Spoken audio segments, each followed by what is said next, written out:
অভিষেক কে? অভিষেক কে? অভিষেকের পেছনে কোনো আন্দোলনের ইতিহাস নেই। ছাত্র আন্দোলন করে অভিষেক যখন ওঠেনি, অভিষেকের পেছনে আর কোনো বড় আন্দোলন তো অভিষেক করতেই পারবে না কোনোদিনও। অভিষেক তো কোটায় এমপি হয়েছে। দিদি অভিষেকের হয়ে আমাদের ওখানে প্রচারে গেছিল বিল্লাপুর সাতগাছিয়া কেন্দ্রের একটা অংশ। দিদি ওখানে গিয়ে বলেছিলেন, আমি অভিষেককে বলি যে বাবা বা বাবু তুই রাজ্যসভায় যা। অভিষেক গো না দিদি আমি লোকসভাতেই দাঁড়াবো। অভিষেক এবার নাকি 7 লাখ ভোটে জিতেছে। একবার আরামবাগ কেন্দ্র থেকে অনিল বোস সিপিএম এর এমপি ছিল, তিনি 4 লাখ ভোটে জিতেছিলেন। দিদির কি তাফাল, 4 লাখ ভোটে কেউ জিততে পারে? তো অভিষেক 7 লাখ ভোটে কিভাবে জিতল? 7 লাখ ভোটে জেতা তো অ্যাবসার্ড ব্যাপার। এই যে অভিষেক বন্দ্যোপাধ্যায় ছিলেন তোমাদের শ্বশুর বাড়ি হচ্ছে পাশের বাড়ি, দিদির উল্টো দিকের বাড়ি হচ্ছে তোমাদের শ্বশুর বাড়ি। তখন দিদি বললেন, লতা ঝর্ণা মানে তোমাদের ওয়াইফ হচ্ছে, তার স্ত্রীর নাম হচ্ছে ঝর্ণা। ঝর্ণার মা যে আমাকে জোড়া হাঁসের ডিমটা দিয়েছে সেটা সোনালিকে দিয়ে দিই।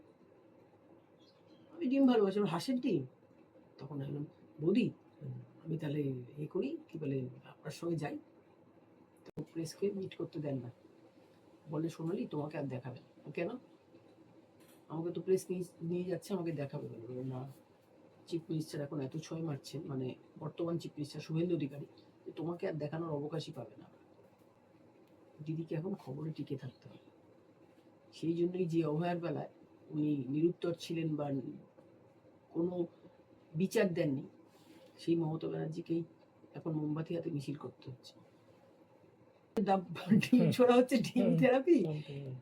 তো খাওয়ান আমরা দিদি আমাকে পাঠালেন জ্যোতিবাবুর গাড়ি ঘেরাও করতে।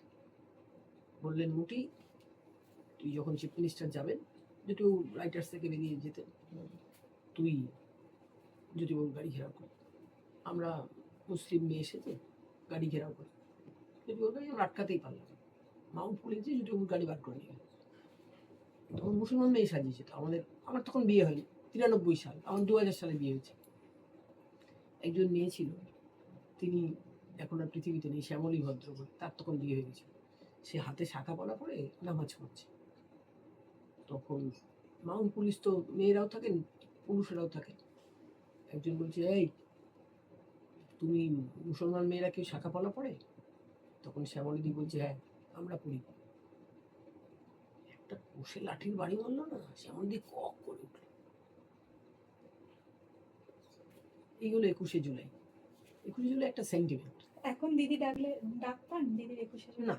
না, এখন তো আরোই ডাকবে না আমাকে, আমি বিজেপি করি, এখন দিদি আরোই ডাকবে। কিছু